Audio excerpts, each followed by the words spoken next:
Buenos días. Soy Nuccio Ordine y enseño literatura italiana en la Universidad de Calabria.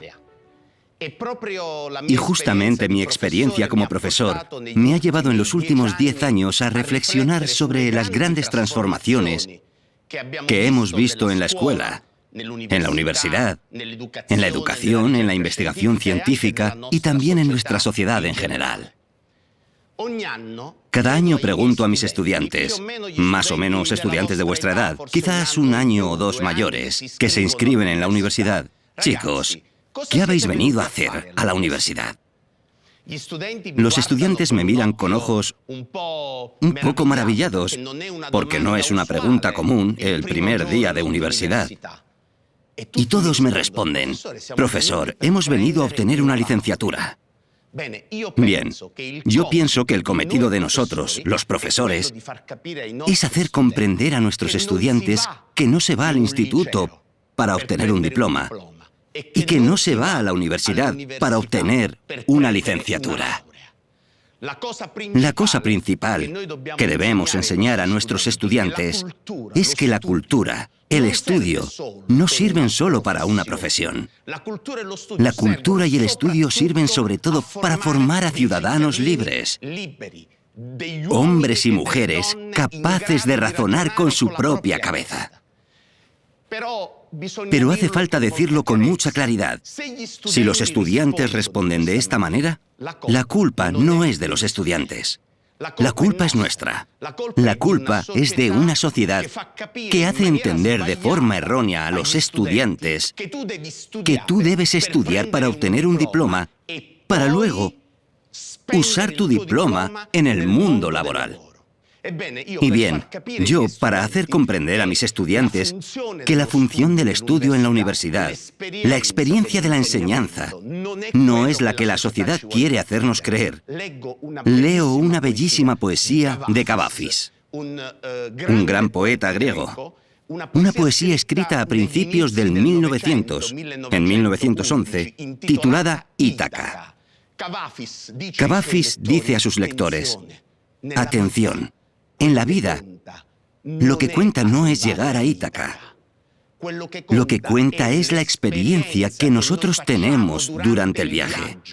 Es esa experiencia que nos hace mejores. Es esa experiencia que nos enriquece. La verdadera Ítaca está en el viaje mismo. Quisiera leeros esta poesía.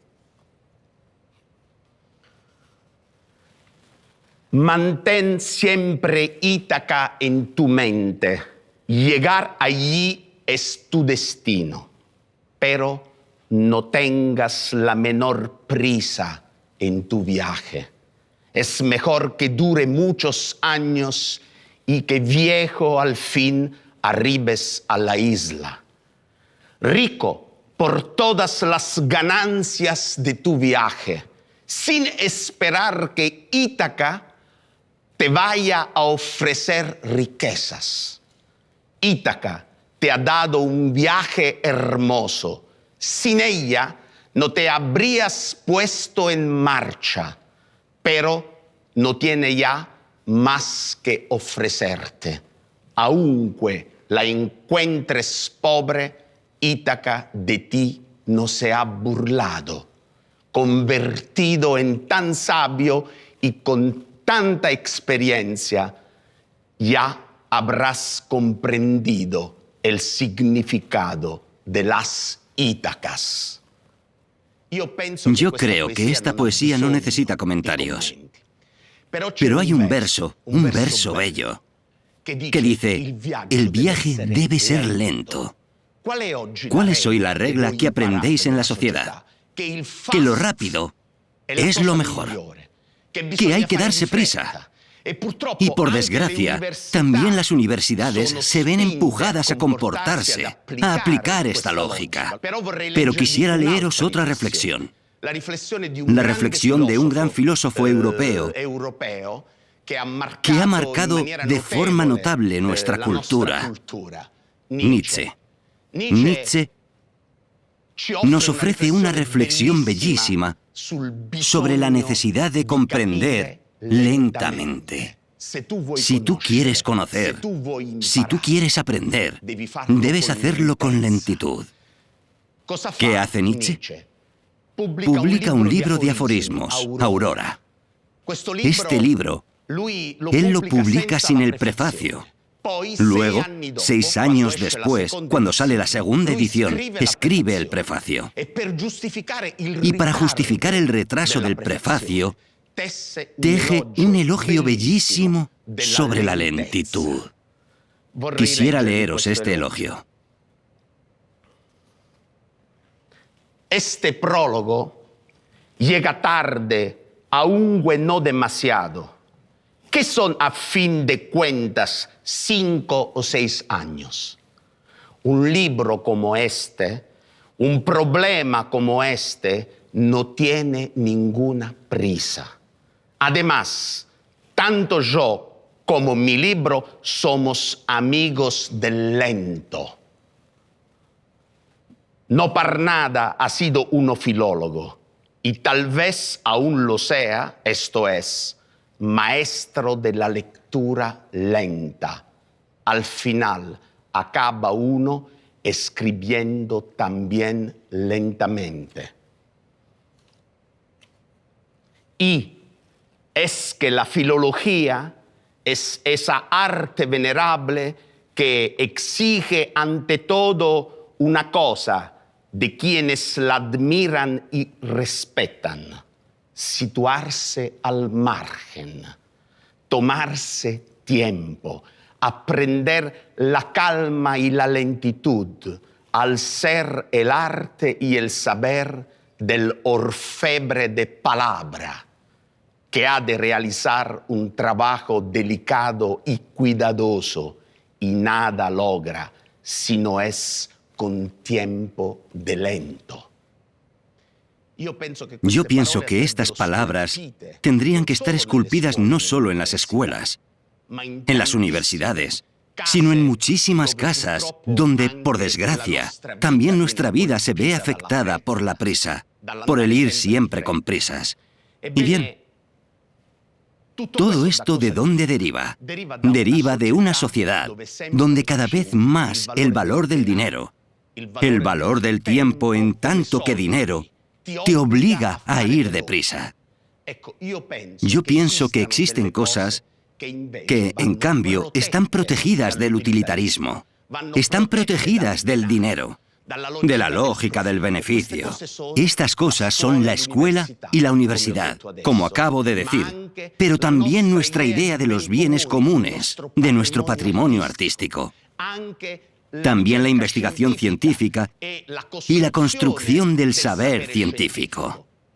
Y también, por último, quisiera decirlo, nuestras relaciones humanas. ¿Cuánto estamos perdiendo en el ámbito de las relaciones humanas con la idea de que no tenemos tiempo para dedicar a los otros, que estamos encerrados en nuestro egoísmo? Pues bien, hoy espero, para aprender juntos, igual que este programa, espero poder discutir con vosotros sobre cómo esta lógica del beneficio y de la velocidad está arruinando no solo la escuela y la universidad, sino también la investigación científica, la idea de patrimonio artístico y, finalmente, nuestras relaciones humanas. Gracias. Yo soy Álvaro, soy un alumno de primero de bachillerato y en muchos de tus textos hemos podido apreciar que defiendes el hecho de que la educación no debe de ser un negocio. Y yo te quería preguntar a qué te refieres exactamente con esta idea. Quisiera deciros algo. Cuando vosotros os matriculéis en la universidad, las 2 primeras palabras que aprenderéis, ¿sabéis cuáles son? Créditos y débitos. Es decir, la idea es que hay que estudiar para recibir unos créditos. Y cuando tú vas a la universidad, debes pagar unos débitos. ¿Por qué la escuela y la universidad deben utilizar términos que tomamos de la economía? Esto debería hacernos reflexionar. Nosotros, que estudiamos las lenguas y el lenguaje, sabemos perfectamente que el lenguaje nunca es neutro. Si nosotros hacemos una elección léxica, esta elección tiene un significado. Entonces hoy veo que cada vez más Las universidades y las escuelas están proyectadas hacia la estrella polar que es el mercado. Y bien, yo pienso que este sistema, la universidad como empresa, es un sistema fuertemente negativo. Las universidades, la educación, la escuela, no pueden ser gestionadas como las empresas, porque el fin de la empresa es el beneficio. ¿Y cuál debería ser el beneficio de la universidad y de la escuela? Debería ser aquello, entre comillas, diferente del de una empresa. Es decir, formar a los jóvenes, dedicarles tiempo y no meterles prisa. En cambio, la lógica de la empresa mete prisa. ¿Sabéis cómo se financian las universidades? Os cuento un secreto. En Italia, por poner un ejemplo, la mejor universidad es la universidad que tiene 300 estudiantes el primer año y que tras 3 años ha licenciado a 300 estudiantes. Es el problema de la quantitas en lugar de la qualitas. ¿Qué significa? Estos 300 estudiantes, ¿qué saben? Nadie se lo pregunta. Lo importante, que se hayan licenciado en 3 años. Entonces la universidad recibe del ministerio una gran financiación. Pero os cuento otra historia, contra lo que he polemizado en Italia. La Universidad de Florencia ha creado un premio de licenciatura. ¿Sabéis cuál es este premio? Los muchachos que se licencian en 3 años reciben una beca. Atención, la Universidad de Florencia no está premiando a los muchachos que han hecho la mejor tesis, la tesis más bella, la tesis más interesante. No, está premiando a aquellos que se han licenciado en 3 años. Entonces, ¿qué está sucediendo? Que nosotros, para facilitar la venta de diplomas, hemos bajado el nivel de la universidad. Hemos bajado el nivel de los institutos y, por tanto, hay en toda la sociedad una bajada del nivel cultural. ¿Por qué? Porque para poder diplomarte antes, yo debo bajar el nivel. No te pido a ti, el estudiante, que hagas más. Yo a mis estudiantes les digo, chicos, haced más. En la vida recogeréis las cosas que habéis cultivado. Wittgenstein decía algo bellísimo. Decía este gran filósofo matemático, yo no estoy orgulloso de las cosas que he aprendido, de los libros que he escrito. Estoy orgulloso del esfuerzo que he hecho para aprender, porque es este esfuerzo el que hoy me da el derecho a la palabra. ¿Cuál es, en cambio, la nueva pedagogía que está invadiendo el mundo?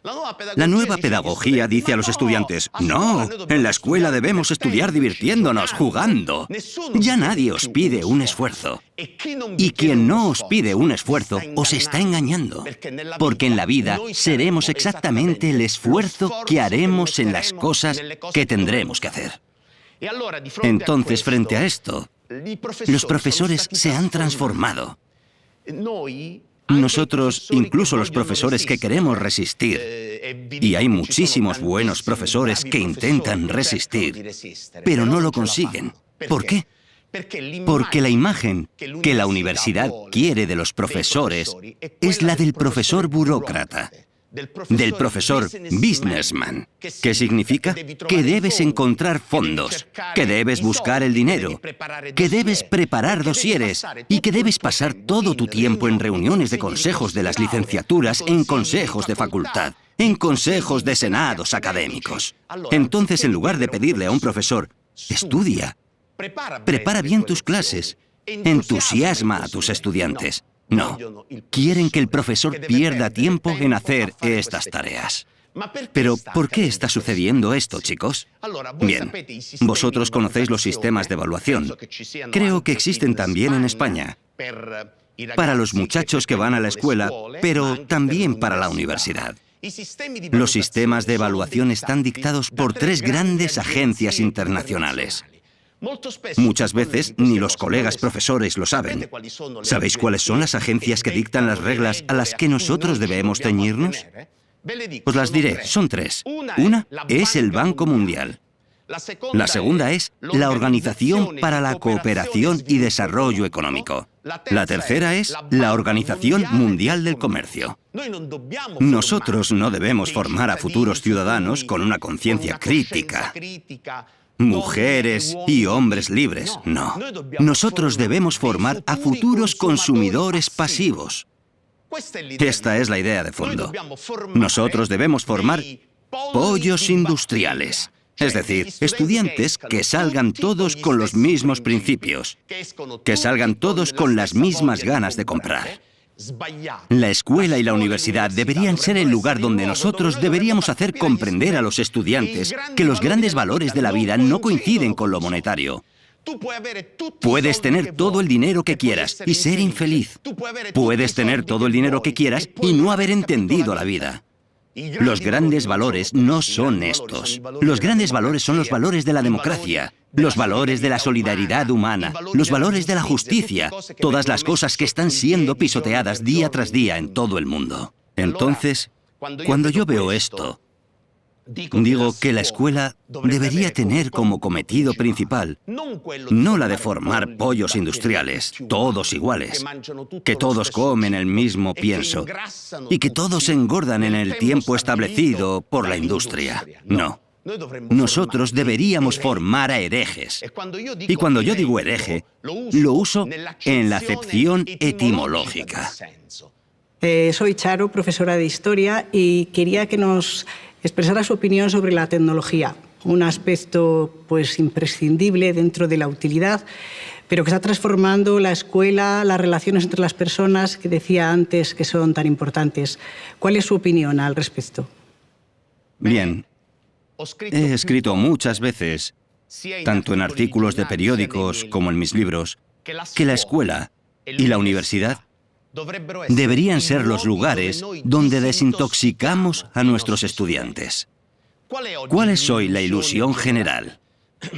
Que la buena escuela, que la escuela moderna, la escuela del futuro, debe ser por fuerza la escuela digital. Yo puedo contestar esto por dos motivos. Primer motivo. En Inglaterra, donde desde hace ya 30 años, de manera, ¿cómo diría?, profética, han empezado a usar dispositivos digitales para permitir a los muchachos aprender mejor. Después de 30 años, han mandado a inspectores del ministerio para saber qué efecto realmente han tenido estos dispositivos sobre la capacidad de los estudiantes de aprender mejor. No hay ninguna respuesta segura a esta pregunta. Lo único que sabemos es que las escuelas han gastado muchísimo dinero. ¿Por qué? Porque, como vosotros sabéis, los dispositivos digitales que yo compro hoy, dentro de 6 meses ya estarán obsoletos. Los programas que se usan dentro de 6 meses no se podrán usar. Basta comprender qué pasa con un smartphone. Los muchachos lo saben muy bien. Entonces las escuelas tienen que gastar cada vez más y más para obtener ¿qué resultado? Yo pienso, en cambio, que los estados deberían invertir más para formar a buenos profesores. Porque yo pienso que todavía la fuerza de la cultura, de la enseñanza, está en los buenos profesores. Quisiera leeros una carta. Para convencer a mis estudiantes cada año, leo esta carta que, debo decir, me conmueve cada vez que la leo. Es la carta que escribe Albert Camus, premio Nobel, a su maestro en Alger, Louis Germain. Camus recibe la noticia de la concesión del premio Nobel. El día en que recibe esta noticia, podéis imaginarlo, es el máximo reconocimiento que un escritor puede recibir. Piensa 2 cosas. Mandar un telegrama a su madre, semianalfabeta. La madre de Camus no sabía, apenas sabía leer, pero no sabía escribir realmente. Y por otra parte, una carta dirigida a su profesor de la escuela secundaria. Sin este profesor, Louis Germain, Camus no habría sido el Camus que nosotros hemos conocido. Es conmovedor que el día del máximo reconocimiento tu pensamiento vaya a una persona de un profesor de escuela secundaria, lejano de tu vida. ¿Sabéis por qué? Camus provenía de una familia muy pobre. Al final de la escuela secundaria no podía hacer el bachillerato. Tenía que ponerse a trabajar para traer dinero a casa. Pero Louis Germain se da cuenta de que Camus es un muchacho inteligente que debe seguir estudiando, pero su madre y su abuela, porque el padre de Camus había muerto durante la Primera Guerra Mundial, Camus ni siquiera había conocido a su padre, su madre y su abuela necesitan dinero. Entonces, cuando Louis Germain dice a Camus, prepara el examen, porque quizá puedan darte una beca para el bachillerato y tú podrás estudiar sin pagar nada. Él va a casa. Su madre y su abuela dicen, no, debes ir a trabajar para traernos dinero. No puedes hacer este examen. Entonces, Louis Germain toma su cartera y va a casa de la familia Camus. Y habla con su abuela y su madre. Y trata de convencerlas. Este muchacho puede hacer cosas increíbles. Yo veo en él un potencial enorme. Entonces la abuela y la madre dicen, ¿pero quién va a prepararlo para el examen? No tenemos dinero. Y Louis Germain dice, lo prepararé yo, gratuitamente, no hace falta. Escuchad la carta. Querido señor Germain, esperé a que se apagara un poco el ruido que me ha rodeado todos estos días antes de hablarle de todo corazón. He recibido un honor demasiado grande que no he buscado ni pedido. Pero cuando supe la noticia, pensé primero en mi madre y después en usted. Sin usted, sin la mano afectuosa que tendió al niño pobre que era yo, sin su enseñanza y su ejemplo, no hubiese sucedido nada de todo esto. No es que dé demasiada importancia a un honor de este tipo, pero ofrece por lo menos la oportunidad de decirle lo que usted ha sido y sigue siendo para mí, y de corroborarle que sus esfuerzos, su trabajo y el corazón generoso que usted puso en ello continúan siempre vivos en uno de sus pequeños escolares que, pese a los años, no ha dejado de ser su alumno agradecido. Lo abrazo con todas mis fuerzas. Yo pienso que una carta como esta no necesita comentarios. ¿Cuál debería ser la función de la escuela y de la universidad? Debería ser la de cambiar la vida de los estudiantes. A los profesores ya no nos piden que cambiemos la vida de los estudiantes, solo nos piden que hagamos que se licencien, que demos diplomas.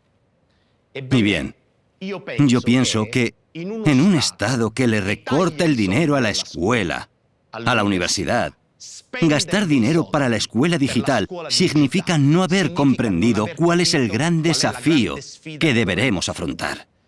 Porque si tuviéramos el dinero para formar a buenos profesores y luego tuviéramos también el dinero para comprar dispositivos digitales, yo no tendría nada en contra. Pero atención, los estudiantes lo saben. Yo hablo mucho con mis muchachos de estos temas. Los estudiantes necesitan desintoxicarse de la digitalización. El primer día de clase, después de hacer la famosa pregunta de la que he hablado antes, cojo mi móvil y digo a los estudiantes, mirad muchachos, yo apago el móvil. Veo palidecer los rostros de los muchachos. Alguno levanta la mano. Profesor, yo lo pongo en silencio. Y yo digo, muchachos, decidme, ¿por qué no podéis apagar el móvil? ¿Por qué necesitáis en clase tenerlo en silencio? Aun siendo ya un señor mayor, realmente no estoy en contra. Eso quiero explicarlo. No estoy en contra de las novedades, de la... ¿cómo decirlo?, de la industria digital. Al contrario, yo pienso que un móvil es algo muy importante hoy día. Puede evitar que una persona muera en un coche si se encuentra mal. Llama a emergencias y le ayudan. Estas cosas son muy útiles con el móvil. Pero el problema no es el instrumento. El problema es, ¿nosotros usamos el instrumento o es el instrumento el que nos usa? Cuando un estudiante en clase no es capaz de apagar el móvil, porque apagando el móvil tiene la sensación de desconectarse de la vida, significa que hay algo que no va bien. Muchos psiquiatras, trabajando con jóvenes, nos dicen justamente esto. No hay que pasar, como pasan los jóvenes a menudo, 10 horas al día delante de la pantalla de un ordenador, de un smartphone o de un videojuego en casa. Esto no hace ningún bien a nuestros estudiantes. Una vez más, la escuela debería ser un lugar de resistencia, donde nosotros deberíamos ofrecer a los muchachos antídotos para responder a estas cosas. Pero por desgracia, todo esto no sucede. ¿Por qué pienso yo que, en cambio, los buenos profesores hacen realmente la buena escuela? Porque los buenos profesores nos ayudan a comprender las cosas. Si un buen profesor hace comprender a los estudiantes que deben trabajar, que recogerán el esfuerzo que pondrán en lo que hagan, los estudiantes siguen al profesor. Los estudiantes necesitan pensar que estudian no para luego trabajar, sino que estudian para un objetivo mucho más alto, que es el de formarse, de convertirse en mujeres y hombres libres, como decía antes. ¿Por qué pienso que un profesor puede cambiar la vida? Antes he leído la carta de Camus, pero os propongo este ejercicio que podéis hacer solos. Pensad un momento en una disciplina que hayáis amado en vuestra vida. Y pensad en esta disciplina, ¿qué profesor ha sido el que ha hecho que la amarais? Porque yo no creo, como dicen muchos, que aquel estudiante está dotado para la física. Aquel está dotado para la literatura. Aquel está dotado para la geometría. No. Yo pienso que hemos amado aquellas disciplinas donde hemos encontrado grandes profesores que han hecho que la amáramos. Y si cerramos los ojos un momento, pensamos en un profesor cuando hemos pensado en una disciplina. Entonces, ¿esto qué significa? Significa que tener un buen profesor realmente nos puede cambiar la vida. Entonces, deberíamos trabajar en esta dirección. Yo nací en un pequeño pueblo de Calabria. Calabria es una de las regiones más pobres de Italia. En el pueblo donde nací no había nada. No había librería. No había biblioteca. No había teatro. No había nada. Incluso os diré que ni siquiera había escuela. ¿Por qué no había escuela? Porque el edificio de la escuela primaria fue construido cuando yo estaba ya en tercer curso. Ahora os preguntaréis, ¿y cómo hiciste para ir a la escuela? Sencillo. Cada cual iba a casa del profesor, que le alquilaba al Estado una habitación de su casa. Yo fui a hacer los primeros 3 años de la escuela primaria a casa de mi maestra. Porque también os contaré que nací en una casa con padres que no habían estudiado. Papá y mamá estudiaron hasta tercero de enseñanza secundaria. En mi casa no había ni un libro. ¿Cómo es posible que uno como yo, que viene de un pueblo donde no hay nada, pueda amar la literatura? Yo puedo decíroslo. Yo amé la literatura porque me encontré con maestros que me hicieron amar la literatura. Porque lo bello de la enseñanza, ¿sabéis qué es? Que en silencio, miles de profesores cumplen este milagro, pero nadie lo sabe. Y cambiar la vida de un estudiante es una de las misiones más importantes de la vida de un profesor. Porque el nuestro no es un oficio, no es una profesión, es una vocación. Y muchos de nosotros lo sabemos. Si tú ejerces la enseñanza con vocación, si tú tienes pasión dentro de ti, si tú crees en las cosas que dices, los estudiantes, estas cosas, puedo asegurároslo, la perciben. Porque los estudiantes necesitan valores. Yo todavía sostengo que la presencia de un buen profesor es vital y de que el cometido de un buen profesor es cambiar la vida de sus estudiantes. Basta un solo estudiante en 50 años de carrera y has hecho lo que debías hacer. Me llamo Isaac y soy estudiante de segundo de bachillerato y mi gran duda es, ¿estudio una cosa que quiero realmente y que me guste o estudio una cosa que quieren mis padres y que me abre muchas puertas en el mundo laboral? La gente me aconseja una y otra opción, pero yo realmente quiero saber tu opinión y que me recomiendas a mí y a muchos alumnos que estamos en la misma situación. Querido Isaac, tu pregunta es una pregunta que me han hecho cientos de estudiantes. ¿Y sabéis cuál era la pregunta que me hacían los muchachos? ¿Qué escojo? ¿Lo que me guste o lo que pueda darme trabajo? Y bien, a riesgo de ser considerado un irresponsable, yo siempre he dicho a los muchachos, escoged vuestra pasión. Con los años, he aprendido una cosa. Uno, mi propia experiencia personal. Mi padre, pobre, me decía, mira que yo no puedo mantenerte después de la universidad. Estudia Derecho, así podrás ser abogado, podrás ser juez, tendrás muchas oportunidades. No, papá, yo quiero estudiar letras. Y mi padre me decía, ¿pero qué harás luego con la licenciatura en letras? Y yo digo, no sé lo que haré. Pero lo que sí sé es que mi pasión es esta. Entonces, tras tantos años de enseñanza en una región, porque yo enseño en la Universidad de Calabria, en Cosenza, donde vienen muchos muchachos de familias que no tienen posibilidades económicas, he visto una cosa, que los muchachos que estudian con pasión lo consiguen.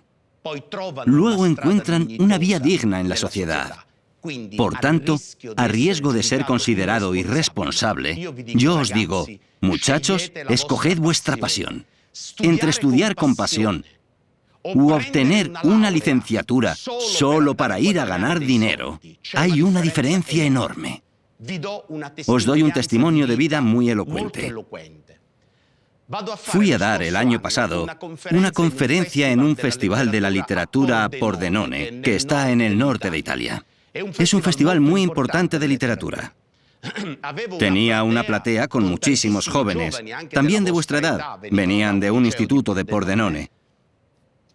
Y al final de mi conferencia, donde había tocado estos temas, una señora se levanta, tendría unos 50 años, y con lágrimas, delante de todos los estudiantes, me dice, profesor, usted me ha conmovido, porque sin saberlo, ha hablado de mi vida. Yo hoy vivo en Pordenone. Soy dentista, médico dentista. Gano muchísimo dinero, pero soy infeliz. Porque todas las mañanas me levanto, me voy a trabajar y voy a hacer una cosa que no me gusta. Porque mis padres me obligaron, y yo todavía más como mujer, debía someterme a la fuerza de las indicaciones de mis padres. No tenía otra elección que escoger medicina y de hacerme dentista para ganar dinero. ¿Por qué estoy aquí? Porque mi pasión es escuchar a las personas que hablan de literatura. Porque yo quiero leer y no tengo tiempo de leer porque el trabajo me lo impide. Entonces, ¿qué os digo, muchachos? Cuando escojáis un trabajo, tendréis que hacerlo toda la vida. Desempeñar un trabajo toda la vida, solo con la idea de levantaros por la mañana para ganar dinero. Una vez más, perdonadme si os hablo de mi experiencia, porque no quiero ser egocéntrico, pero con mucha humildad quiero deciros que yo no haría otro oficio aunque me ofrecieran 1 millón de euros al mes, un salario de 12 millones al año. ¿Por qué? Porque cuando te levantas por la mañana y vas a hacer algo que te hace feliz, porque esta es mi pasión, yo esta cosa no la cambiaría por todo el oro del mundo. He aquí por qué os digo, muchachos, esforzaros, porque vosotros sois árbitros de vuestra vida. Vosotros podéis construir vuestro destino. Y aunque la vía de la pasión es siempre la más difícil de seguir, luego os dará recompensas extraordinarias. Y tened presente una cosa: si en nuestra sociedad hay un nivel de corrupción altísimo en las profesiones, esto depende también del hecho que muchos se matriculan en medicina para ganar dinero y luego son médicos que quieren ganar dinero. Se matriculan en derecho para ganar dinero y luego serán abogados que quieren ganar dinero o jueces que se dejan corromper. Cuando tú haces algo por pasión, nadie puede corromperte, porque tu pasión es la guía segura de lo que debes hacer. Y luego os digo, muchos se preocupan, pero si hago el bachillerato clásico, ¿luego qué pasa? ¿Puedo escoger una disciplina científica? Y bien, cuando escoges qué estudiar pensando en el trabajo, cometes un error enorme. No lo digo yo, lo dice uno de los mayores científicos de la historia de la humanidad, Albert Einstein. Albert Einstein dice, si preguntas a un niño de secundaria que escoja el bachillerato y la universidad, como se hace hoy, en función de un trabajo, tú eres un criminal. ¿Por qué eres un criminal? Porque estás corrompiendo a aquel muchacho. ¿Por qué? Porque la fuerza de la cultura, dice Einstein, está en una cosa, que es la curiositas. Es vuestra curiosidad. Si vosotros sois curiosos y no pensáis en el trabajo, sois esponjas que podéis absorber en la escuela y luego en la universidad todos los saberes posibles. Lo que cuenta es prepararos como ciudadanos, mujeres y hombres libres, para la vida. Y la curiosidad, cuando tienes una cultura de base general, te permite hacer todos los oficios posibles. Pero volveremos sobre este tema más adelante. Hola, soy Manuela, profesora de Historia. Quería preguntarle qué papel tiene o puede tener la educación en el desarrollo de la sociedad actual. Bueno, yo pienso que es un papel fundamental, importantísimo. Yo creo que el futuro de una sociedad se mide con el nivel educativo de esta sociedad. Pero, por desgracia, ¿qué sucede? Que hoy el Estado, no solo en Europa, los Estados europeos, sino en el mundo entero, han perdido de vista este tema. Es decir, ya no comprenden que invertir en la escuela, en la universidad, en la investigación científica, en la cultura en general, significa invertir en el desarrollo no solo social, sino también económico de un país. Y bien, quiero poneros un ejemplo, porque si esto lo dice un humanista, puede tener poco peso. Pero yo quisiera citaros el pensamiento de uno de los más grandes estudiosos de la economía que tenemos hoy, Premio Nobel de Economía, Amartya Sen. Amartya Sen estudió un estado de la India que se llama Kerala. Este estado, Kerala, era el estado más pobre de la India.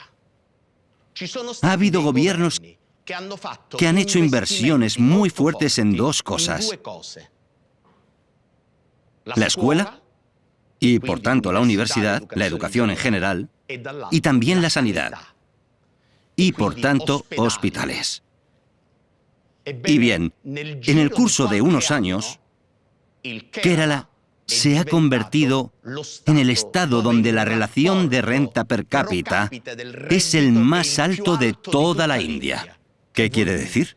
Que si nosotros damos vida a los dos pilares de la dignidad humana, que son el derecho a la vida y, por tanto, los hospitales, la sanidad en general, y por otra parte, el derecho al conocimiento, que es la educación, no solo creamos una sociedad más sana, sino que al mismo tiempo creamos una sociedad que puede tener un desarrollo económico extraordinario. Es justamente el ejemplo que ha puesto el Premio Nobel de Economía Amartya Sen. Debería ser un ejemplo que debería servirnos de guía. En cambio, leemos los balances de todos los estados del mundo.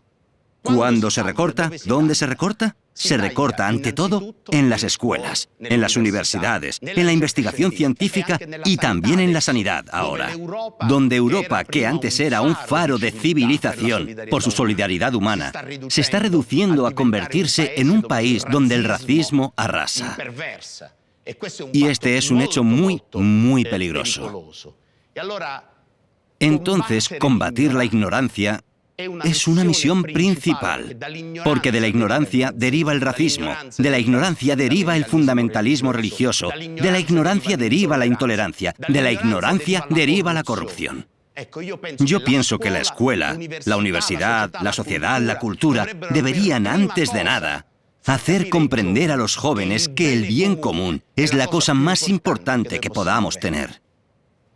Y luego quisiera añadir, para concluir esta sección y responder a la pregunta, que la ignorancia... He acuñado esta imagen en un artículo que he escrito recientemente. Es como una fortaleza sin puente levadizo. ¿Qué quiere decir? Que la ignorancia es una torre en la que nos encerramos, que no tiene ninguna relación con el exterior. Porque una fortaleza, como sabéis, con puente levadizo, te permite pasar al otro lado. La ignorancia no. La ignorancia es algo que te hace permanecer encerrado en tu mundo, creyendo que todo el mundo limita con el pequeño perímetro de tu fortaleza. Y dejadme decirlo, de tus pequeñas miserias. Hola Nuccio, me llamo César. En tu libro Clásicos para la vida dices que los clásicos nos ayudan a vivir. ¿Por qué deberíamos los jóvenes leer y estudiar a los clásicos en las escuelas? Bueno, esta es una pregunta bellísima, porque me permite abordar un tema sobre el que reflexiono desde hace muchos años. Yo pienso que, una vez más, la misión, el cometido de un profesor, es el de hacer comprender a los estudiantes que los clásicos no se estudian para aprobar un examen. Porque si tú estudias el Don Quijote para aprobar un examen, si tú estudias a Virgilio para aprobar un examen, no sirve de nada. Entonces, si debiéramos tener abiertas las escuelas y universidades solo para que se aprueben los exámenes con los clásicos, entonces yo diría, es mejor cerrarlas, no sirve de nada. Pero atención, los clásicos, y este es el papel, una vez más, importante del profesor, y aquí por qué insisto, los clásicos son leídos, ante todo, porque nos hacen comprender no solo el mundo en el que vivimos, sino que nos ayudan a comprendernos a nosotros mismos. Yo no estoy diciendo que haga falta actualizar los clásicos, porque sería algo banal. No es que yo deba coger a Homero y fingir que Homero es contemporáneo nuestro, entre comillas, que dice cosas nuestras, no. Homero afronta temas, como Don Quijote, que nos sirven para identificar cuestiones y luego para ayudarnos a reflexionar sobre estas cuestiones. Entonces, en este sentido, los clásicos tienen una función principal, que es la de ayudarnos a comprender cuáles son los problemas de nuestro presente y dar las respuestas a través de los clásicos a estos problemas. Hoy, por desgracia, los clásicos se leen cada vez menos en las escuelas y en las universidades. Hay cursos de literatura italiana que yo veo, o cursos de literatura, donde se leen pequeños fragmentos de varios autores. Y en mi opinión, esta manera de enseñar la literatura no sirve para nada. ¿Por qué? Porque lo primero que nosotros debemos hacer es hacer leer al menos una obra entera a un estudiante. Solo leyendo aquella obra entera en la universidad y razonando juntos, el estudiante puede comprender algunas cosas de fondo. ¿Cómo puede un estudiante enamorarse del Orlando Furioso de Ariosto leyendo un resumen del Orlando Furioso? Es imposible. Es normal que los estudiantes me digan, profesor, pero los clásicos son aburridos. Y luego, cuando yo digo al estudiante, atención, muchachos, no son aburridos los clásicos. Son aburridos los resúmenes que vosotros leéis de los clásicos. Porque la palabra directa de un autor, puedo aseguraros, que abre el corazón de los estudiantes. Cuando yo digo el nombre Orlando Furioso, veo los rostros de los muchachos de vuestra edad palidecer. Todos preocupados. Profesor, ¿pero qué tienen que ver aquellos paladines con nosotros? ¿Por qué no hacemos algo más vinculado con la actualidad? Más vinculado con nuestra vida. Los jóvenes piensan a menudo, repito, no por su culpa, sino por nuestra culpa, que la literatura contemporánea nos habla más de la vida que Homero o que un clásico antiguo. Es un error de perspectiva extraordinario. Les dije, ¿puedo leeros una sola octava del Orlando Furioso? Si no os gusta, cambiamos de tema. Bien, ¿qué hice? Elegí una octava, que ahora os leeré, para mostraros que los clásicos nos hablan de la vida. Una octava en la que, en un cierto punto, Rinaldo, que es uno de los personajes clave del Orlando Furioso, cumple una misión en Escocia. Llega a Escocia y se entera de que a Ginebra, la hija del rey, la princesa, hay que darle muerte. Entonces Rinaldo, preocupado, dice, ¿por qué a Ginebra hay que darle muerte? Sencillo, le responden, porque Ginebra está acusada de infidelidad. Y la ley de Escocia dice que a quien es infiel hay que darle muerte. Entonces Rinaldo dice, pero si un hombre es infiel, ¿qué sucede? Nada. La ley concierne solo a las mujeres. La infidelidad femenina es castigada con la muerte. La infidelidad masculina no es castigada. Entonces Rinaldo, preso de la ira, dice, yo iré a defender a Ginebra, porque esta ley me parece una ley inicua, una ley injusta. Vamos a leer la octava de Rinaldo.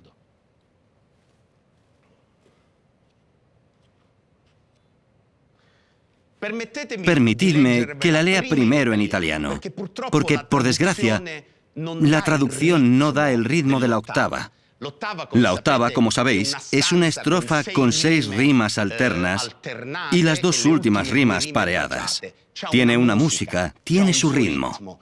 Os leo primero la octava en italiano y luego la traducción española. Su medesimo ardor, sum disirpare, inchina e sforza l'uno e l'altro sesso a quel suave fin d'amor che pare all'ignorante vulgo un grave eccesso. Perché si de punir donna o biasmare che con uno o più d'uno abbia commesso quel che l'uom fa con quante n'ha appetito e lodato ne va, nonché impunito? Traduzione spagnola. Si un mismo ardor, si un semejante anhelo al uno y otro sexo incita y mueve, hacía aquel dulce fin que el necio vulgo considera un gran hierro, ¿por qué causa tiene castigo la mujer que ha amado a uno o a varios, cuando el hombre yace con cuantas se le antoja su apetito y merece alabanza y no castigo? Al terminar de leer esta octava, vi que los rostros de todas las mujeres se iluminaban. Son versos escritos en 1516. Rinaldo está tocando un prejuicio que en nuestra sociedad, 2019, es todavía fortísimo. ¿Por qué? Porque el hombre que tiene muchas mujeres es el mito positivo del Don Juan. La mujer que tiene muchos hombres es el mito negativo de la meretriz, de la prostituta, de la mujer de mala vida. Entonces, ¿por qué la sociedad sigue, tras 5 siglos, tratando de manera desigual a las mujeres y a los hombres? He aquí cómo la literatura es un instrumento de reflexión. Una muchacha, al final del curso, me dijo, profesor, ¿sabe que he discutido con mi madre y le he hecho leer la octava del Orlando Furioso? Le dije, ¿por qué discutiste con tu madre? Porque tengo un hermano. Mi hermano tiene derecho, aun teniendo novia, a salir de noche con sus amigas y mamá no dice nada. Pero yo, que tengo novio, si voy a comer una pizza con un amigo, mi madre me dice, estate atenta, la gente habla, porque te ve con personas que no son tu novio. Le hice leer la octava del Furioso a mamá, discutimos y luego mamá comprendió su error. ¿Esto qué quiere decir? Ahora estoy simplificando las cosas, claramente, pero significa que la literatura es un instrumento que nos ayuda a reflexionar. Quisiera poner todavía otro ejemplo, y ya termino con este tema. Quisiera poner el ejemplo, una vez más, de un tema que está relacionado con el mundo femenino. Vosotros sabéis que cada minuto, cada hora de cada día, una mujer es asesinada. En España, en Italia, en el mundo, por un exmarido, por un hermano, por un padre, por un novio. Esta cosa, este fenómeno, se llama feminicidio, es decir, mujeres que son asesinadas. ¿Y sabéis por qué son asesinadas? Porque estos hombres consideran a estas mujeres de su propiedad. Hay un pasaje bellísimo de un texto en prosa muy bello, que es una narración larga de Antoine de Saint-Exupéry, el autor del Principito, titulado Ciudadela. Quisiera leeros este pasaje y luego lo discutiremos.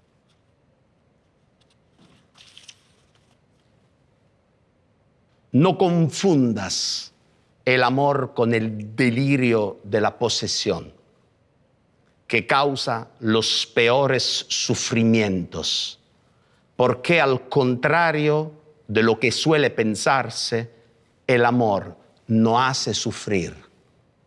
Lo que hace sufrir en el instinto de la propiedad, que es lo contrario del amor. Si leéis las declaraciones en el tribunal de aquellos que matan a su exmujer, dicen, yo la amaba muchísimo, no podía vivir sin ella. Erróneo.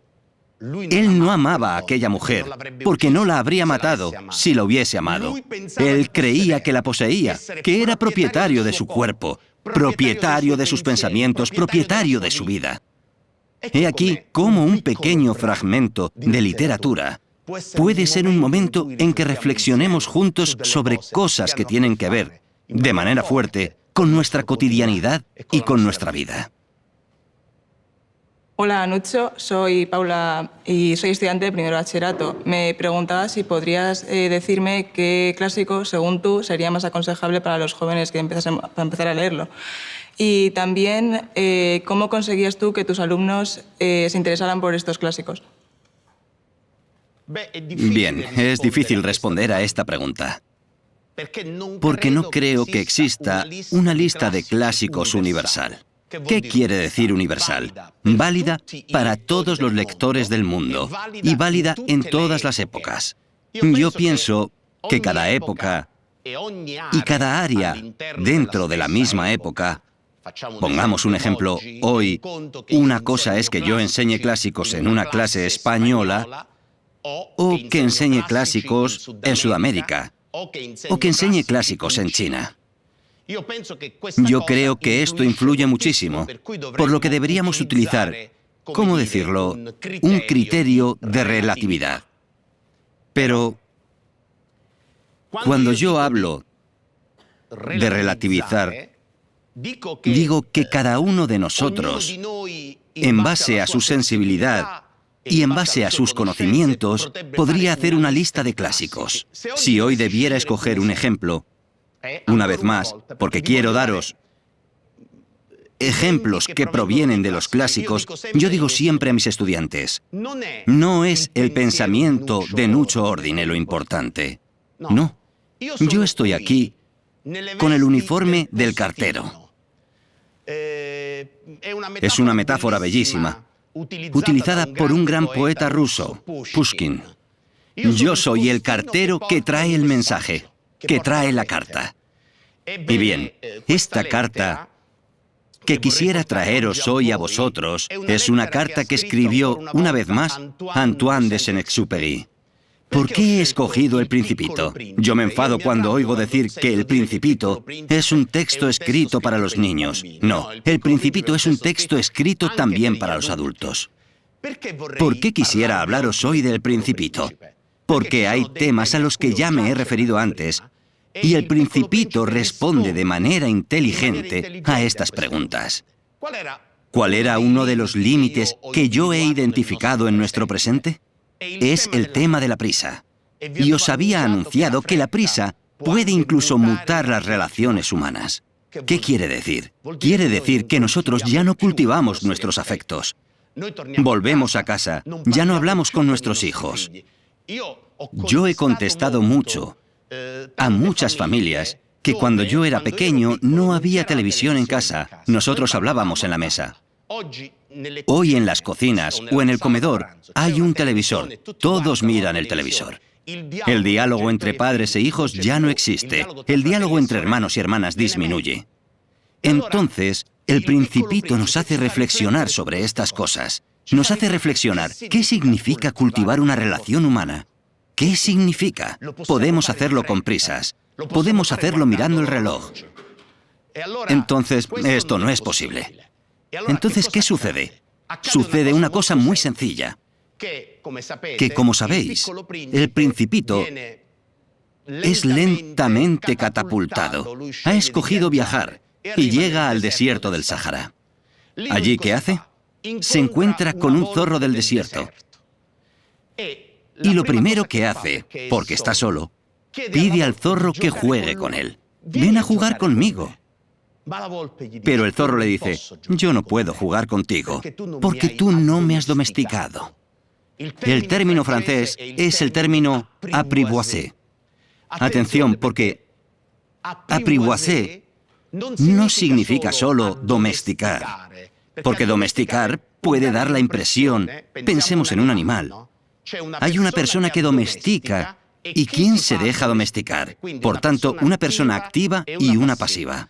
En el diálogo, en cambio, entre el Principito y el zorro del desierto, el acto de domesticar es recíproco. Es cierto que el zorro domestica al Principito, pero también es cierto que el Principito domestica al zorro. En francés, el término apprivoiser también significaba se familiariser, significa familiarizarse. Y quizás es esta la traducción más exacta, aunque en todo el mundo se ha traducido con el término domesticar. Quisiera leeros este pasaje, que es muy, muy bello.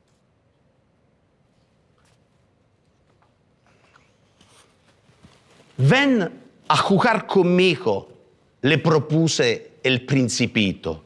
Estoy tan triste. No puedo jugar contigo. Contigo, dijo el zorro, no estoy domesticado. ¿Qué significa domesticar? Dijo el Principito. Es una cosa demasiado olvidada, dijo el zorro. Significa crear lazos. ¿Crear lazos? Sí, dijo el zorro. Para mí, no eres todavía más que un muchachito semejante a 100,000 muchachitos. Y no te necesito. Y tú tampoco me necesitas. No soy para ti más que un zorro semejante a 100,000 zorros. Pero si me domesticas, tendremos necesidad el uno del otro. Serás para mí único en el mundo. Seré para ti único en el mundo. Yo pienso que es bellísimo este diálogo entre el zorro del desierto y el Principito. Las relaciones que creamos con las personas son relaciones que después crean esta unidad para que una persona a la que queremos resulte única para nosotros. Significa que no es una de las 1000 personas que conocemos, sino que es aquella persona. Ya no es un zorro, es aquel zorro. Significa dedicar tiempo. Y luego esto se lo explica el zorro al Principito, porque el Principito dice, ¿pero qué significa dedicar tiempo? Y el zorro le dice, mira, tú viniste ayer y hablamos a 5 metros de distancia. Hoy vienes y hablamos a 4 metros. Mañana vendrás y hablaremos a 3 metros. Para poder conocernos Debemos dedicar tiempo el uno al otro. Entonces, ¿qué sucede? Sucede que a cierto punto, esta visión del Principito destruye la idea de prisa que tenemos. Destruye la idea de rapidez. Con la rapidez no se construyen relaciones humanas, se construyen relaciones superficiales. He aquí por qué el Principito aprende del zorro que en la vida los ritos son importantes.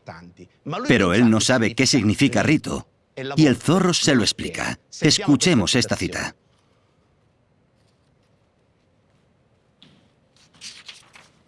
¿Qué hay que hacer?, dijo el Principito. Hay que ser muy paciente, respondió el zorro. Te sentarás al principio un poco lejos de mí, así en la hierba. Te miraré de reojo y no dirás nada.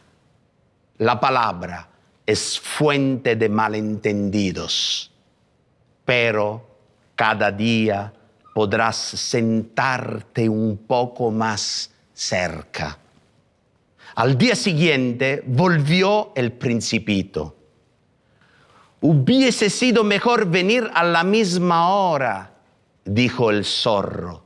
Si vienes, por ejemplo, a las 4 de la tarde, comenzaré a ser feliz desde las 3. Cuanto más avance la hora, más feliz me sentiré. A las 4 estaré agitado e inquieto. Descubriré el precio que tiene la felicidad. Esta es una frase muy hermosa. Descubriré el precio que tiene la felicidad. Pero si vienes a cualquier hora, nunca sabré a qué hora preparar mi corazón.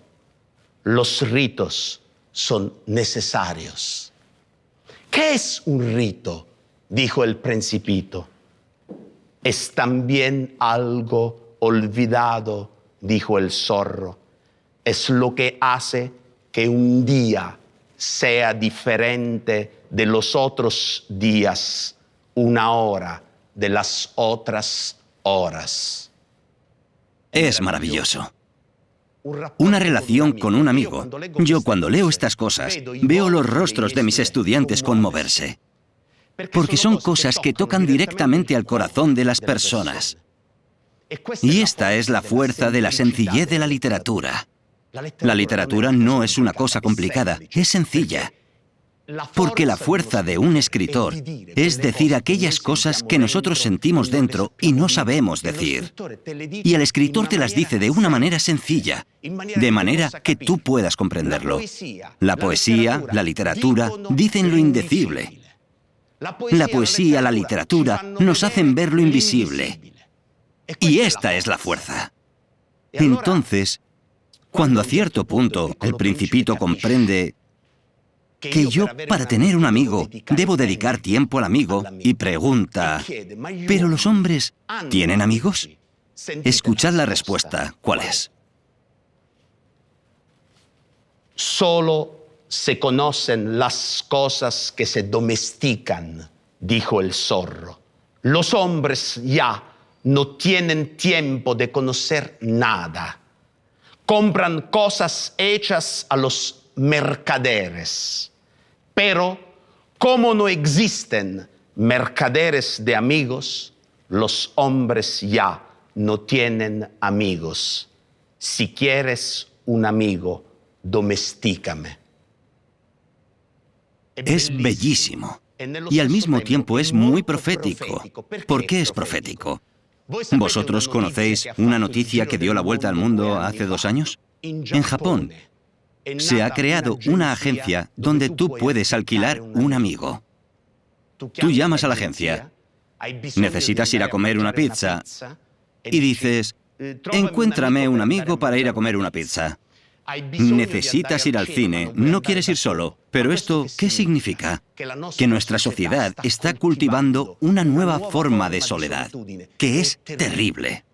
Y es la misma soledad que sienten aquellos que, a través de Facebook, creen estar conectados las 24 horas del día con todo el mundo.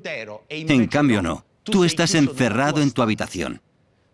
Tú estás encerrado en la oscuridad de aquella habitación y crees que puedes cultivar relaciones humanas a través, ¿cómo decirlo?, de una pantalla que es distante.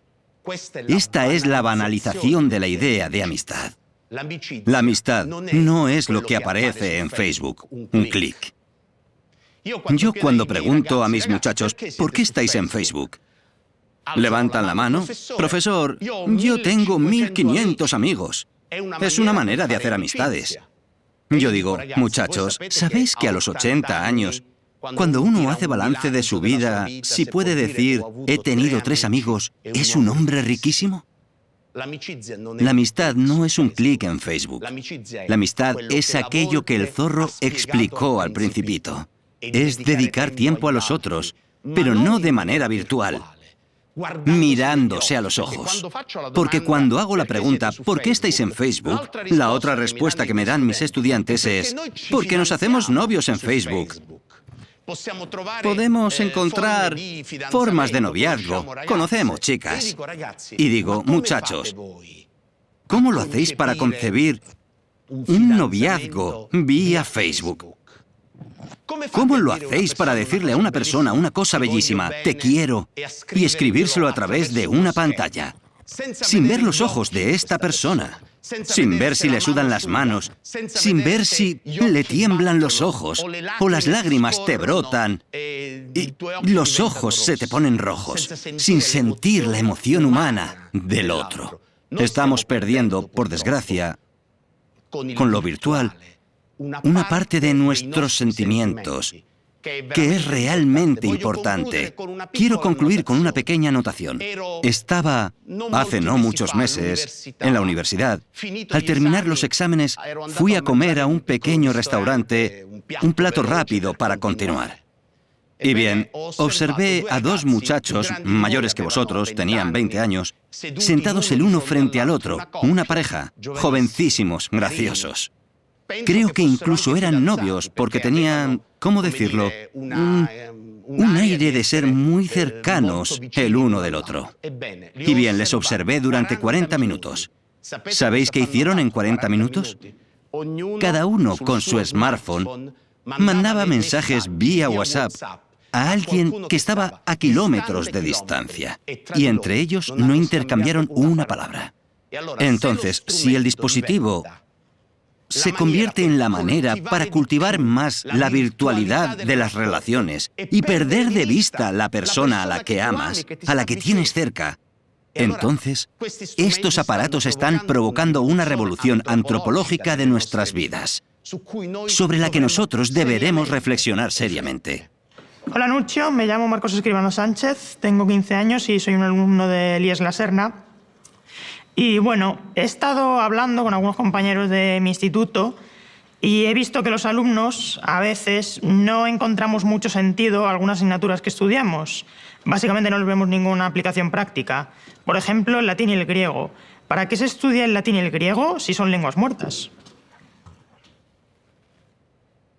La cuestión de estudiar el latín y el griego podría reflejar también las otras preguntas. ¿Para qué estudiar literatura? Que es una cosa inútil. ¿Para qué estudiar filosofía? Arte.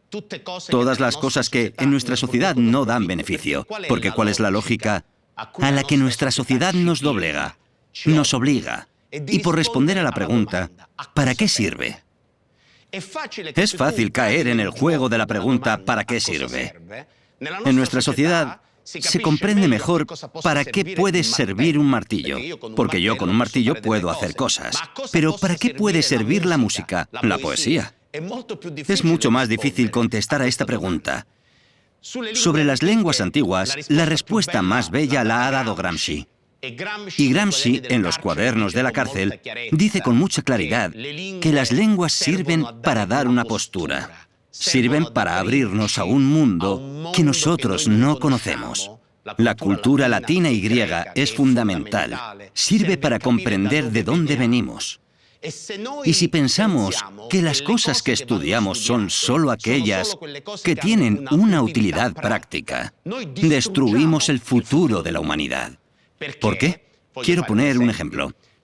Porque si aplicamos la lógica, una vez más, de la empresa a la universidad, creamos desastres terribles. Pongo un ejemplo partiendo de las lenguas antiguas. Pongamos que existe, aquí en España, una cátedra de sánscrito. Vosotros sabéis que el sánscrito es una lengua antigua muy importante. Y bien, ante un profesor que enseña a 2 alumnos el sánscrito, el Consejo de Administración de la universidad podría decir: no podemos permitirnos el lujo de pagar un profesor para 2 alumnos. Así que cancelamos la enseñanza del sánscrito. Tras lo cual se encontrará ante un profesor de griego con 10 estudiantes de griego y uno dirá: es antieconómico enseñar el griego. ¿Cuál será el resultado? Quiero poneros un pequeño ejemplo. Imaginad dentro de 100 años, cuando hayan muerto los últimos conocedores del sánscrito, los últimos conocedores del griego, los últimos conocedores del latín, ante un descubrimiento arqueológico en el mundo, ya nadie será capaz de explicarnos qué es lo que está escrito en una inscripción. ¿Qué estamos leyendo? ¿Qué puede decir aquel monumento?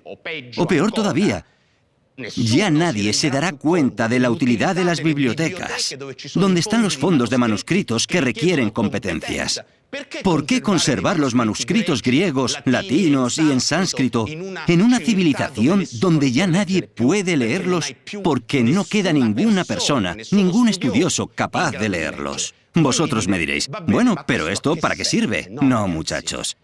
Esta cosa tiene consecuencias desastrosísimas sobre la democracia y sobre la libertad. Y vosotros me diréis: ¿por qué esto tiene consecuencias sobre la democracia? Porque en una sociedad donde se corta la relación con el pasado, donde destruimos la memoria, es una sociedad que, ¿cómo decirlo?, se dispondrá única y exclusivamente a crear ignorantes. Y cuando nosotros perdemos la relación con la memoria, nosotros perdemos la relación con nuestra identidad. Porque si tú no sabes qué hay antes, no puedes comprender tu presente. Y sobre todo, no puedes prever tu futuro. Aunque la historia no es realmente maestra de la vida, porque hay tantos errores que seguimos cometiendo, aunque no los conocemos. Pero la historia es fundamental, porque es siempre un instrumento que, críticamente, nos hace comprender cosas. Sabéis que en el Olimpo griego, la diosa más importante era la diosa Mnemosune, porque era la madre de las 9 musas. La memoria era la madre de todos los saberes. Perder esa memoria significa permitir, todavía más, que puedan suceder ciertas cosas. He aquí por qué la vida civil, la democracia y al mismo tiempo la libertad tienen necesidad de relación con el pasado. Y he aquí por qué debemos seguir cultivando las lenguas antiguas. Os pongo un ejemplo, porque uno dirá: ¿para qué te sirve la lengua antigua? Vosotros conocéis el CERN de Ginebra. Es el mayor centro de investigación de base del mundo. Y está en Europa. La actual directora del CERN de Ginebra es una gran física, Fabiola Gianotti, la primera mujer directora de esta institución. Es una italiana. Yo conozco muy bien a Fabiola Gianotti. Hemos hecho simposios juntos. ¿Sabéis qué estudios tiene Fabiola Gianotti? Estudió latín y griego en el instituto. E hizo 10 años de piano. Cuando los periodistas le preguntan: ¿pero para qué servían el latín y el griego para una física? ¿Para qué servían 10 años de piano para estudiar física? Ella dice: si yo hoy soy una buena física, es también porque he estudiado latín y griego y he hecho 10 años de piano. Hola Nuccio, soy Daniel, estudiante de segundo de bachillerato, y quería preguntarle lo siguiente. Desde que somos pequeños nos han dicho nuestros profesores y nuestros padres que de los errores se aprende. Sin embargo, cada vez que fallamos nos castigan o nos suspenden. Entonces, ¿cree usted realmente que de los errores se aprende? Bueno, es una contradicción. Yo creo firmemente que de los errores se puede aprender. Es más, yo pienso que el error humanamente, es un momento fundamental en el desarrollo de una persona. Y esto no es válido solo para el desarrollo de una persona, sino que es válido también para el desarrollo de la investigación. En la ciencia, cuando has hecho un experimento que no da ningún resultado, aquel experimento no es inútil. Es utilísimo, porque sirve a otros científicos para comprender qué otros caminos debemos tomar. Por tanto, el error es una parte fundamental de nuestra formación. Y quisiera decir, citando a uno de vuestros campeones, sabéis muy bien que el autor más leído en el mundo, que es Cervantes, con el Don Quijote, en el fondo, ¿quién era Don Quijote? Era un caballero errante. Vosotros sabéis que la palabra errar tiene un doble significado. Errar significa moverse aquí y allá sin una meta. Pero errar significa también equivocarse. Por tanto, el caballero que cumple experiencias, el caballero que se mueve, es al mismo tiempo el caballero que se equivoca y que aprende.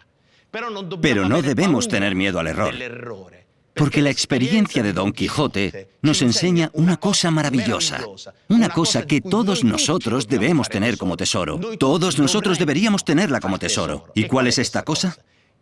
Que también las empresas destinadas al fracaso pueden generar luego cosas gloriosas en el futuro. En el fondo, la experiencia de Don Quijote es la experiencia donde, a través de sus fracasos, nosotros podemos comprender los límites de la España de aquel tiempo. Los límites de una sociedad donde los valores cuentan solo si tienen detrás el dinero, el beneficio o el poder. Don Quijote nos hace comprender que en la vida se pueden hacer cosas por la alegría de hacerlas. Se pueden hacer cosas por el placer de hacerlas. Y sobre todo, que cuando tú defiendes grandes ideales, como los defendía él, la cosa que sale de ello es lo gratuito y lo desinteresado. Don Quijote no quería nada. Era Sancho Panza quien quería las retribuciones, quería la isla para sus ambiciones. No, ¿cuál era la misión principal de Don Quijote? Era defender aquellos valores en los que él creía. Y yo creo que este es el mensaje más bello. Cuando nosotros defendemos nuestros valores, aunque perdamos, aunque vivamos el fracaso, aquel fracaso puede estar lleno de cosas importantes. Y bien, para terminar, quisiera decir que el error también pone en duda la certeza. Y nosotros hoy tenemos muchos traficantes de certezas en nuestra realidad. Son traficantes de verdades, ¿no? Son estos traficantes que trafican con su verdad. Y bien, el cometido del error, el cometido de la duda, es el de poner en discusión las certezas. Y quisiera terminar con una bellísima cita de Lessing, que nos dice, una vez más, que poseer la verdad, cuando yo digo poseo la verdad, tú matas la verdad. La verdad se busca, no se posee.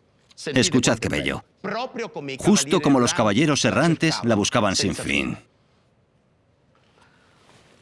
La valía del ser humano no reside en la verdad que uno posee o cree poseer, sino en el sincero esfuerzo que realiza para alcanzarla. Porque las fuerzas que incrementan su perfección solo se amplían mediante la búsqueda de la verdad, no mediante su posesión.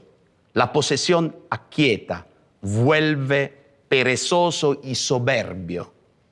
El comportamiento del caballero errante es el de aquel que, como el científico, como cada uno de nosotros en la vida, sabe que jamás poseeremos la verdad, sino que la verdad siempre será buscada, porque es la búsqueda lo que nos hace mejores. Hola, Nuccio. Soy Fernando Ruiz, profesor de instituto en Alcalá de Henares, y me gustaría preguntarte, dado que en tus libros habitualmente mencionas los bienes culturales, el patrimonio cultural, tu opinión en qué consiste el patrimonio, los bienes culturales, qué importancia tiene para un país. En España no ocurre como en Italia, que hay un ministerio de bienes culturales. Sería interesante seguir ese ejemplo. Gracias. La pregunta es muy interesante, porque me permite tocar uno de los puntos que había planteado al principio sobre la concepción de los bienes culturales. Por desgracia, en Italia existe el Ministerio de Bienes Culturales asociado al Ministerio de Turismo. Y esto ya nos hace reflexionar. Antes era solo bienes culturales, ahora es bienes culturales y turismo. ¿Por qué? Es una elección técnica muy importante, porque cada vez más la percepción de los bienes culturales es que sean actividades, sean bienes que produzcan beneficios. Por poner un ejemplo, si leéis las noticias de los museos, se dice, este museo ha ganado tanto dinero, ha tenido tantos espectadores, pero nadie se pregunta, ¿esta muestra de qué manera ha modificado la percepción del visitante sobre un tema o un problema? Tratad de poner atención sobre esas cosas. En Italia, en los años 80, llamaron a los bienes culturales yacimientos culturales. Yacimientos culturales, ¿no? Que es una cosa realmente negativa. Hoy lo llaman el petróleo del país, porque han comprendido que los bienes culturales son una fuente de ingresos. Yo considero que esta es una visión equivocada de los bienes culturales. Se ha perdido, una vez más, me gusta insistir sobre el significado de las palabras. Patrimonio. ¿De dónde deriva? Deriva del latín patrimonium. Y en latín, el patrimonium era aquello que los padres nos entregaban, aquello que los padres nos dejaban. Pero esta herencia de los padres no era solo una herencia económica, no eran solo las casas u otros bienes materiales. Esta herencia era también una herencia espiritual, que quizás era la más importante. Por tanto, hoy lo que hemos perdido es la idea que patrimonium no significa solo ganar dinero, sino que patrimonium también significa a través de estos monumentos. Y me remito al discurso que he hecho antes, cultivar la memoria. Comprender que estos monumentos nos hablan de la belleza, nos hablan de la gratuidad. He aquí por qué me enfado cuando he visto en televisión imágenes terribles que todos nosotros hemos visto, cuando fanáticos religiosos destruían los monumentos de Palmira. Una indignación fuerte se levantó entre muchos lectores, pero no he visto a las grandes potencias movilizarse para ir a salvar el patrimonio de Palmira, que es patrimonio de la humanidad. ¿Por qué es patrimonio de la humanidad? Porque el Coliseo no es de los italianos. Porque los grandes monumentos que hay en España, y nosotros tenemos la fortuna, España, Francia, Italia, Grecia, de vivir en museos al aire libre. Nosotros caminamos por la calle, vamos a una iglesia, vemos... Todo este patrimonio no lo tenemos y no lo vemos como una fuente de enriquecimiento para comprender de dónde venimos y para comprender la belleza, porque la belleza es gratuidad. Cuando yo siento placer delante de Velázquez, ¿qué comprendo una vez más? Que no es importante poseer para sentir placer. Yo puedo mirar las meninas de Velázquez en el Prado y puedo ser feliz cuando salgo, pero no porque me llevo el cuadro a mi casa, porque he tenido una emoción que me ha hecho vibrar las cuerdas del corazón. Pero es lo mismo cuando voy a escuchar un concierto de un gran músico, Jordi Savall, uno de los grandes músicos de esta contemporaneidad. Y bien, aquella música me crea un placer enorme. En la vida existen cosas que podemos hacer por la alegría de hacerlas. Leer un libro debe ser una alegría. Ir a ver un cuadro, escuchar un concierto, todas estas cosas que se consideran inútiles porque no producen dinero y bienes materiales, son fundamentales para nutrir nuestro espíritu. He aquí por qué digo que hoy necesitamos más lo inútil que de lo útil. Buenas, Nuccio. Soy David, alumno de segundo bachillerato, y muchas veces nos dicen que tenemos que tener en cuenta nuestros valores en la educación. ¿Y cómo la escuela puede ayudarnos con eso? Una disciplina, ¿cómo decirlo? No puede solo ofrecer indicaciones técnicas para formar a un profesional. Pongo un ejemplo.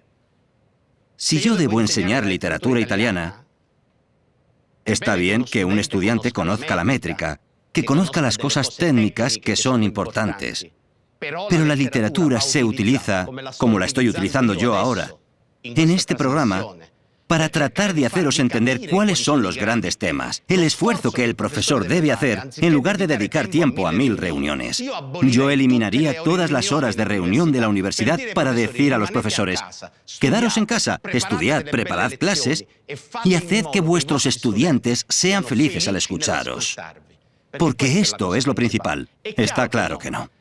El cometido principal de todas las disciplinas, y no solo las humanísticas, sino también científicas. Cuando pienso en científicas, pienso en la investigación de base, porque la investigación de base es fundamental para comprender algunos valores como la democracia, la justicia, la honestidad, sobre los que me he extendido antes. Entonces, ¿cuál es el cometido principal de la cultura?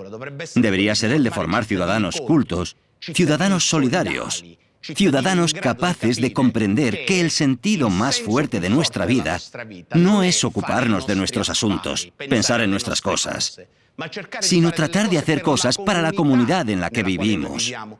Y cuando habremos hecho cosas para nuestra comunidad, seremos felices, porque habremos dado un sentido fuerte a nuestra vida. Entonces, en este sentido, yo vivo en una región muy peligrosa. ¿Sabéis la 'ndrangheta? Que es la mafia calabresa, es la primera multinacional del mundo. Jeff Bezos no es nadie frente a la 'ndrangheta, porque con el tráfico de droga, la 'ndrangheta gestiona millones y millones. Pero son millones ocultos, que nadie sabe. Y yo digo siempre que la mafia no se derrota. La mafia no se derrota, no se vence, solamente con el ejército, con la policía.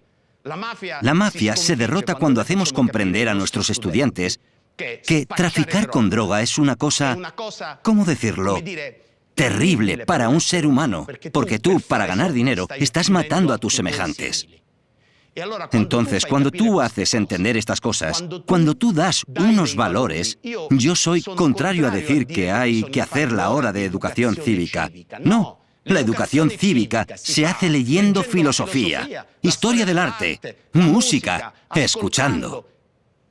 Hola Lucio, me llamo Fátima, soy estudiante de segundo bachillerato y todas las personas, sabemos que todas las personas, unos más que otros, tenemos prejuicios. Hoy en día, en mi día a día, veo que todos tenemos prejuicios acerca de una gran multitud de temas, como por ejemplo la igualdad, la diversidad, la inmigración.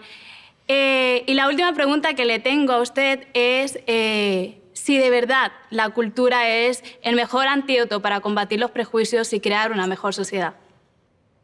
Yo creo firmemente que la cultura puede hacer más humana la humanidad. Y lo creo por las razones que he explicado antes, hasta ahora, porque creo en la enseñanza, en la escuela, en la cultura, pero también porque la cultura puede servir para crear un antídoto contra los males del presente. Habéis visto cómo hoy se ganan las elecciones en Europa, por desgracia. Los eslóganes que dominan en toda Europa son American First, del mundo, pero también era British First, La France d'abord, Prima gli italiani. ¿Qué significan estos eslóganes? Son eslóganes terribles. ¿Qué significa los italianos? ¿Qué significa los franceses? Yo tengo otra concepción de la visión, ¿cómo decirlo?, de la humanidad. Y bien, la literatura es una manera para ayudarnos a comprender que estos señores que ganan las elecciones y que sacan partido del sufrimiento de la gente, porque debéis saber que la crisis en Europa en los últimos 20 años no la han pagado los ricos, la ha pagado la clase media y la clase pobre. El nacimiento de los populismos en todo el mundo es el resultado de la reacción a esta crisis. Sabéis que en Davos, en Suiza, hay una reunión mundial sobre el tema de la economía. Y los datos que salieron de allí son terribles. El 1% de la población mundial posee el 82% de toda la riqueza.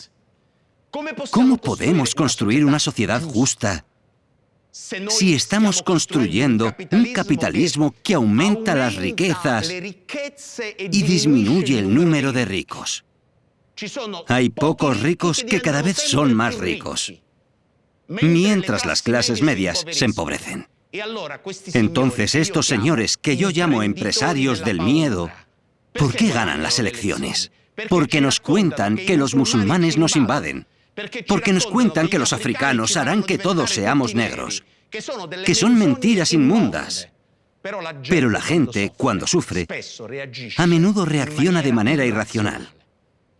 Entonces, la cosa más fea es que estos partidos ponen a los pobres, aquellos que han sufrido la crisis, contra otros pobres, los que llegan a nuestra casa con la esperanza de tener una vida mejor.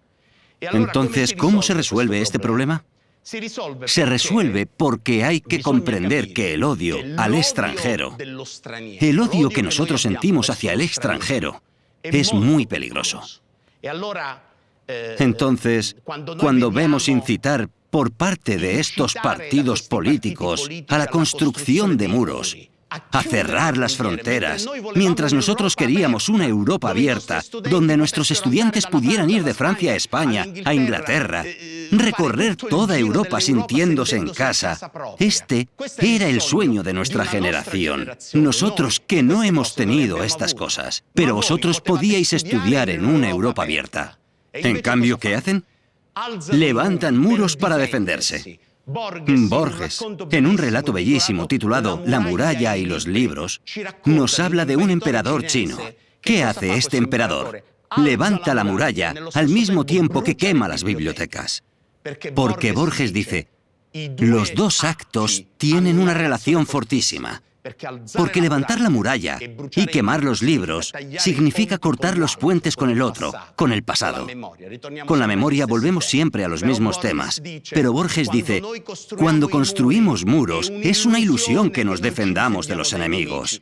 Estamos construyendo una terrible prisión para nosotros mismos. Id a Andalucía. Venid a Calabria, en la Magna Grecia. Hemos tenido dominación griega, dominación romana, dominación normanda, española, francesa. Éramos el reino de las dos Sicilias, bajo los españoles, no hace falta recordarlo. Entonces, ¿qué significa? Que yo estoy orgulloso del hecho de pertenecer a una cultura donde hay múltiples lenguas, múltiples culturas, múltiples visiones del mundo. Esto debe ser un elemento de diferencia. Entonces, cuando los empresarios del miedo en Europa nos cuentan que debemos levantar muros para defendernos, los muchachos saben que estos son mentiras.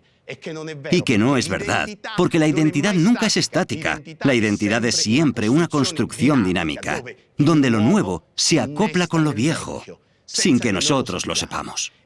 Entonces, para cerrar este discurso, a menudo me preguntan, profesor, ¿cuál debería ser la función principal? El valor más alto al que nosotros podemos apelar.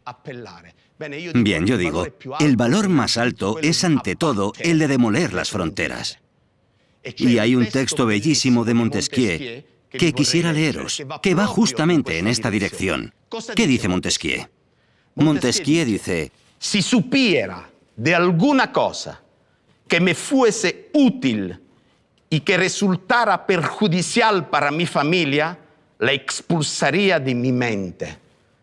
Si supiera de alguna cosa útil para mi familia, pero que no lo fuese para mi patria, trataría de olvidarla.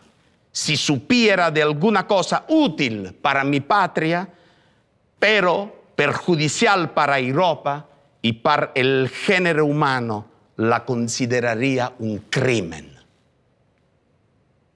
4 palabras, 4 líneas, pero de una profundidad extraordinaria, para hacernos comprender que nuestro punto de referencia no es nuestra casa, nuestra familia, no es la ciudad donde hemos nacido, no es la región donde hemos vivido, es el género humano. Esta es nuestra familia es el género humano. Hay una meditación bellísima de John Donne, gran poeta inglés del 1600. John Donne está en la cama, enfermo. Ha sentido la muerte aletear a su espalda. A cierto punto, oye las campanas funerarias de una iglesia. A menudo en los pueblos, creo que todavía en España hay la tradición, que cuando muere alguien, la iglesia toca las campanas. Entonces él se pregunta, ¿quién sabe qué vecino ha muerto? Pero a cierto punto John Donne dice, ¿pero qué pregunta me estoy haciendo? Cuando muere una persona, siempre hay una parte de mí que muere. Porque nosotros no somos islas separadas. Somos un único continente. Quisiera leeros esta cita, que es muy conmovedora y de una grandísima actualidad. Ningún hombre es una isla completa en sí misma. Cada hombre es un trozo del continente, una parte del todo. La muerte de cualquier hombre me disminuye, porque yo estoy involucrado en la humanidad y, en consecuencia, no envíes nunca a preguntar por quién doblan las campanas, doblan por ti. Cada hombre que muere, cuando yo oigo tocar la campana, es una parte de mí que muere. Habréis reconocido en esta cita el famoso título de la novela de Hemingway, ¿Por quién doblan las campanas? Es una novela que se inspira en esta meditación de John Donne. Y bien, yo quiero decir que este debería ser el objetivo principal de la educación, de las escuelas, de las universidades. Debería ser el de hacernos entender que vivimos en un mundo donde todos somos hermanos, donde existe la diversidad que es necesaria. Cuidado con un mundo todo igual. Yo no quisiera vivir en un mundo solo con calabreses. Sería horrible. Yo quiero vivir en un mundo con personas que piensan distinto que yo, porque solo a través de la confrontación con el otro, en la diversidad, podemos amarnos y permanecer todos juntos. Y he aquí por qué considero. Quiero terminar con dos citas. Una cita de un gran poeta español que fecundó el mundo entero. Es García Lorca. Es una cita en la que García Lorca va a Fuentevaqueros, que es su pequeño pueblo natal, a inaugurar una biblioteca. Y aquí él habla de los libros.